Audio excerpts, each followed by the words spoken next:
નમસ્તે મિત્રો, કેમ છો? જય શ્રી કૃષ્ણ. આશા કરું છું કે તમે બધા ખૂબ મજામાં છો. આજે હું તમારી માટે લઈને આવી છું જ્યાં નોન વેરની શોપિંગ બેગ હોય છે એનો ખૂબ જ સરસ ઉપયોગ. બધાની પાસે આ રીતની શોપિંગ બેગ તો આવતી જ હોય જ્યારે પણ આપણે ખરીદી કરીએ. તો મેં આ રીતની એક મોટી સાઇઝની શોપિંગ બેગને લઈ લીધી છે અને એને સાઈડમાંથી કટ કરી અને નીચેથી કટ કરીને ઓપન કરી લીધી છે. હવે એક સાઈડથી આ રીતે મેં 23 ઇંચ પર માર્ક કર્યું છે. હવે બીજી બાજુથી હું આ રીતે 18 એટલે કે 18 ઇંચ પર માર્ક કરી લઈશ. માર્ક કરવા પછી સીધી લાઇનમાં ડ્રો કરી લેવાનું અને આ રીતે એને આપણે કટ કરી લઈશું એટલે એક રેક્ટેંગલ પીસ આપણને મળી જશે. હવે એના જ માપનો મેં એક ફોમનો પીસ લીધો છે અને એક કપડાનો પીસ લીધો છે. હવે આ ત્રણેયને આપણે આ રીતે એકદમ વ્યવસ્થિત રીતના જે રીતે ગોઠવ્યું હતું એ જ રીતે ચારે બાજુ સિલાઈ કરીને અટેચ કરી લઈશું. જો તમારી પાસે ફોમ ના હોય તો તમે માત્ર શોપિંગ બેગ અને કપડાને જ વાપરી શકો છો, અથવા તો તમે ઈચ્છો તો વચમાં જે ઘઉં કે ચોખાની પ્લાસ્ટિકની બોરી આવતી હોય છે એને પણ રાખી શકો, અથવા તો બુકરમને પણ રહી શકો છો. તો જો આ રીતે મેં અહીં સરસ રીતે ત્રણેયને અટેચ કરી એના પછી વચમાં પણ સિલાઈઓ કરી લીધી છે. તમે ઈચ્છો તો બંને બાજુ સિલાઈ કરીને ક્વિલ્ટ પણ બનાવી શકો છો. હવે જો આ રીતે મેં એને વાળીને રાખ્યું છે 18 ઇંચવાળી સાઈડ છે એ બાજુથી, અને આ રીતે જે એની વાળેલી સાઈડ છે ખૂણા ઉપર આપણે માર્કિંગ કરશું. 3 બાય 3 ઇંચનું મેં માર્કિંગ કર્યું છે અને આ રીતે આપણે એને કટ કરી લેશું. તો જો આ રીતે આપણે એક ખૂણાને તૈયાર કર્યો, એ જ રીતે આપણે બીજા ખૂણામાં પણ આ જ કાપેલા કપડાને રાખશું આ રીતે, અને ત્યાંથી પણ આપણે કટ કરી લઈશું. તમે ઈચ્છો તો અહીં પણ માર્કિંગ કરીને કટ કરી શકો છો. હવે જો આ આપણો પીસ છે એને આ રીતે આપણે ઉપરની સાઈડથી જે ઓપન સાઈડ છે ત્યાં પણ 2 ઇંચ પર અંદરની તરફ માર્ક કરશું અને પછી એને ઉપરથી નીચે સુધી આ રીતે ક્રોસમાં મેળવી દઈશું અને પછી એને પણ આપણે કટ કરી લેવાનું છે. એવી જ રીતે એને બીજી બાજુએ પણ આપણે કટ કરી લઈશું. તો આ રીતનો એક શેપ આપણી પાસે તૈયાર થઈ જશે. હવે શોપિંગ બેગમાંથી જ એક મેં નાનકડો પીસ કટ કર્યો છે 7 બાય 6 ઇંચનો.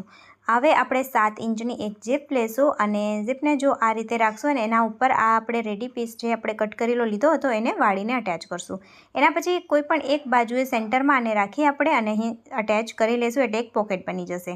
હવે મેં સ્ટ્રીપ લઈ લીધી છે 20 બાય 3.5 ઇંચની અને આ તમારે 2 સ્ટ્રીપ લેવાની છે. આને આપણે આ રીતે વચમાં શોપિંગ બેગ રાખી આ રીતે અને ડબલ ફોલ્ડ કરીને 2 સ્ટ્રીપ તૈયાર કરશું એટલે હેન્ડલ માટે. તો જો આ રીતની મારી 2 સ્ટ્રીપ તૈયાર થઈ ગઈ છે.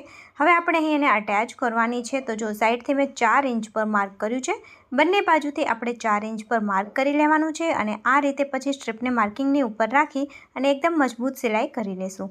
એના પછી એક બીજી ચેન લેવાની છે આપણે અને મેઇન કપડાની જે તૈયાર કપડો છે એની ઊંધી બાજુ પર આપણે આ ચેનને રાખી એના ઉપર એક સ્ટ્રીપ રાખશું. એ સ્ટ્રીપ મેં 2 ઇંચ પહોળાઈની લીધી છે અને જે કપડામાં કલર ડિઝાઇન છે એનામાં મિક્સ એન્ડ મેચ કરીને લીધી છે. સિલાઈ કરીને એને આપણે ઉપરની તરફ ફેરવશું અને પછી આ રીતે ડબલ વખત વાળીને સિલાઈ કરશું. એના પછી આપણે એને આ રીતે વાળવાનું છે બીજી બાજુ પર અને ઊંધી બાજુ પર ચેનની સીધી બાજુ રાખી અને અહીં પણ સ્ટ્રીપ અટેચ કરશું. પછી એને આ રીતે આપણે જો ચેનને ખોલી અને આ રીતે ફેરવવાની છે, અહીં ડબલ ફોલ્ડ કરી અને સિલાઈ કરશું. તો જો આ રીતે મેં અહીં તૈયાર કરી લીધું છે. હવે જે આ તૈયાર ભાગ છે એને આપણે ઊંધો કરી લેશું અને ચેનને આગળ સુધી લઈ આવશું. એના પછી બંને બાજુથી જે ખુલ્લી બાજુ છે ત્યાં આપણે સિલાઈ કરી લેશું. કંઈ પણ વધારાનું હોય એને કટ કરી અને સીધું કરી લેશું. એના પછી અહીં જો મેં આ શોપિંગ બેગમાંથી જ વધેલી સ્ટ્રીપ લઈ લીધી છે અને એને ઉપરનો જે ભાગ હોય એમાંથી આ રીતે મેં સીધી કટ કરી લીધી છે. હવે એને આપણે આ રીતે ફોલ્ડ કરેલી છે એને આ રીતે ઉપરની તરફ સેટ કરીને રાખશું. જે આપણે સિલાઈ કરી છે ત્યાં અને અહીં આ રીતે અટેચ કરી લઈશું. તો કોઈ પણ રફ એજીસ અથવા તો દોરાઓ બહાર નહીં દેખાય. હવે એના ખૂણાને આપણે આ રીતે પકડવાનો છે અને અહીં આપણે આ રીતે જો સેટ કરી અને સીધી સિલાઈ કરશું. એવી જ રીતે જે એનો બીજો ખૂણો છે એને પણ આપણે અહીં સિલાઈ કરીને ફિક્સ કરી લેશું. તો જો બંને ખૂણાઓ મારા તૈયાર થઈ ગયા છે. હવે જે રીતે આપણે સાઈડમાં અહીં પેક કર્યું હતું એ જ રીતે સ્ટ્રીપની મદદથી બંને ખૂણાઓને પણ આપણે પેક કરી લેશું. હવે જે રનર છે ત્યાંથી ઓપન કરી આપણે અને આને સીધું કરી લેશું અને સારી રીતે એના ખૂણા કાઢી લેશું. તો મિત્રો તમે જોઈ શકો છો એકદમ સરસ અને ખૂબ જ સહેલાઈથી આ આપણું બેગ બનીને તૈયાર થયું છે. તો મિત્રો તમે પણ આ જ રીતે ખૂબ જ ઓછા ખર્ચમાં બહુ જ સુંદર ડિઝાઇનર બેગ બનાવી શકો છો અને તે બેગ તો આપણને રોજ કામમાં આવતા જ હોય છે. કેવો લાગ્યો તમને આજનો વિડીયો? કોમેન્ટ જરૂર કરજો. વિડીયો પસંદ આવ્યો હોય તો લાઇક અને શેર પણ કરજો. ચેનલ પર નવા આવ્યા છો તો સબસ્ક્રાઈબ કરવાનું જરા પણ નહીં ભૂલતા.